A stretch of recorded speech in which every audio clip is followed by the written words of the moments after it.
Assalamualaikum warahmatullahi wabarakatuh.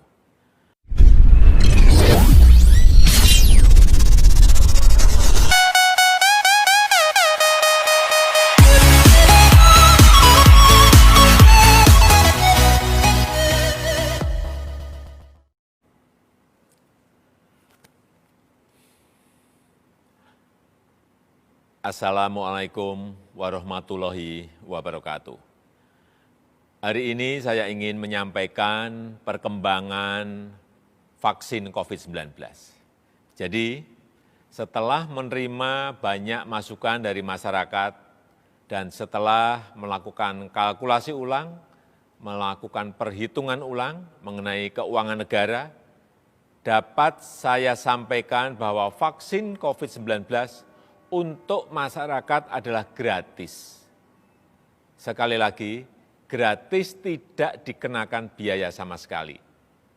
Untuk itu, saya instruksikan dan saya perintahkan kepada seluruh jajaran kabinet, kementerian, lembaga, dan pemerintah daerah untuk memprioritaskan program vaksinasi pada tahun anggaran 2021. Saya juga menginstruksikan dan memerintahkan kepada Menteri Keuangan untuk memprioritaskan dan merealokasi dari anggaran lain terkait ketersediaan dan vaksinasi secara gratis ini, sehingga tidak ada alasan bagi masyarakat untuk tidak mendapatkan vaksin. Saya juga ingin tegaskan lagi, nanti saya yang akan menjadi penerima pertama di vaksin pertama kali. Hal ini untuk memberikan kepercayaan dan keyakinan kepada masyarakat bahwa vaksin yang digunakan aman.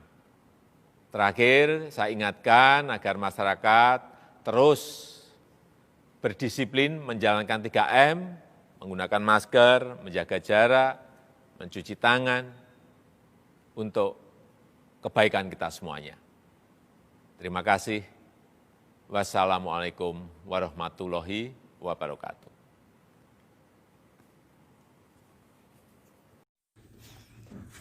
Kata pengamat, PDIP adalah sarang para koruptor teror karena telah terbukti kader-kadernya dari PDIP seperti Julianto Batubara telah ditangkap oleh KPK karena telah makan uang untuk bantu dana bansos.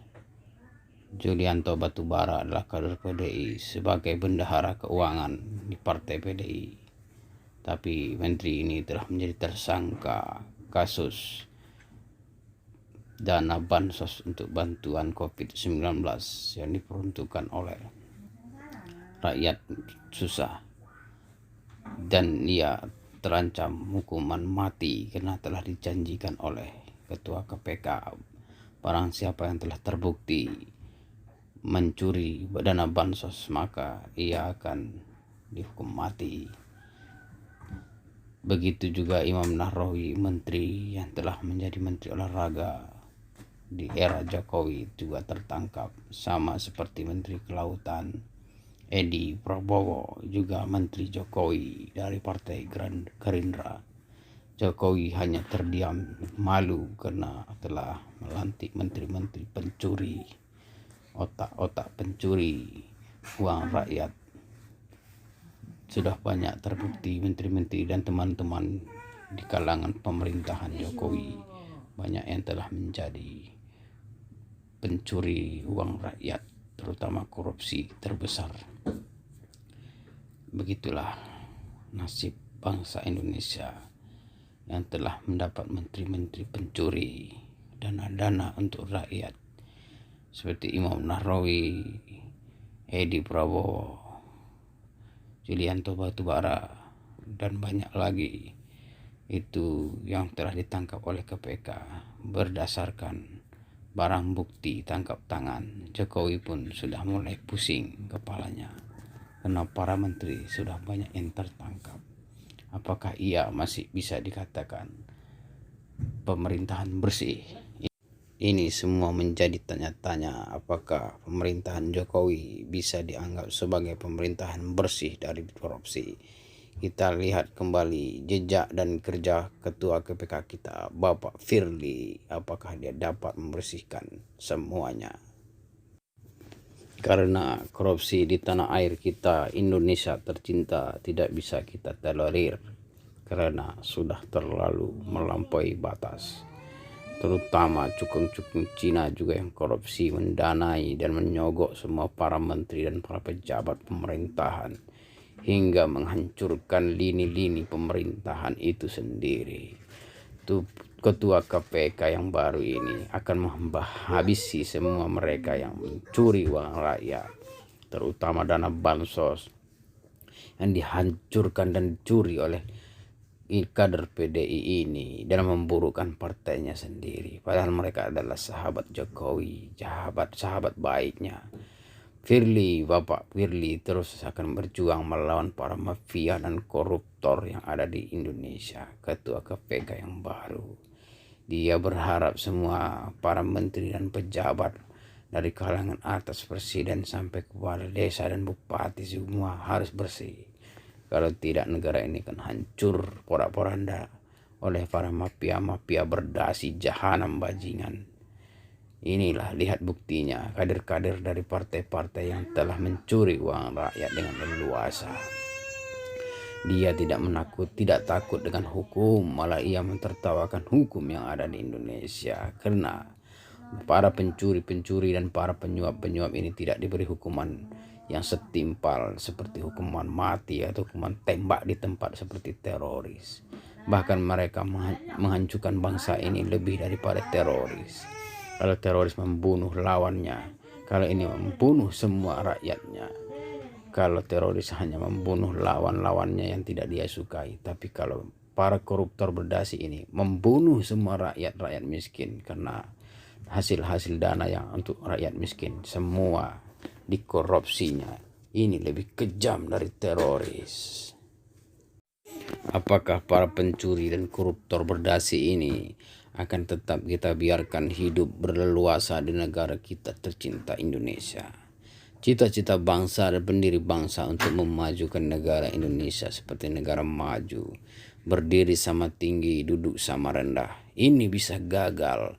Negara bisa gagal apabila kita membiarkan mereka para koruptor berdasi hidup tenang dan tidak diberi hukum setimpal.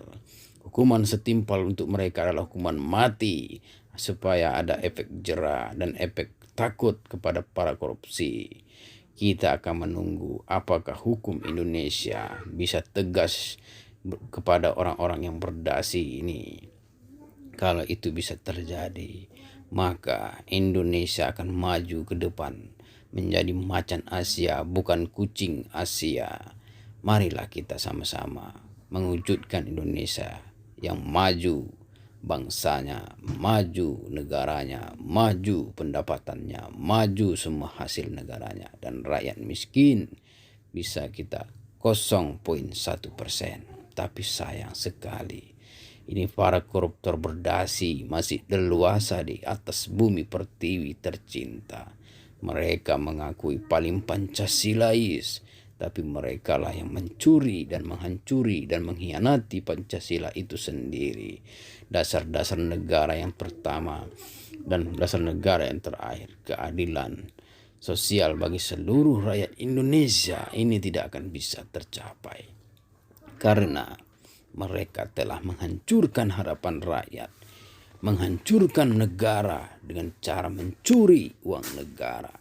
Diberi kepercayaan untuk membina negara, memajukan negara, diberi jabatan disalahgunakan, menghukum yang lemah, dan membiarkan yang kuat hidup tenang dan bernapas dengan lega. Inilah Indonesia. Kita akan menunggu era Indonesia menjadi Indonesia yang maju, kuat, macan Asia, hidup Indonesia. Jangan lupa like, comment, and subscribe.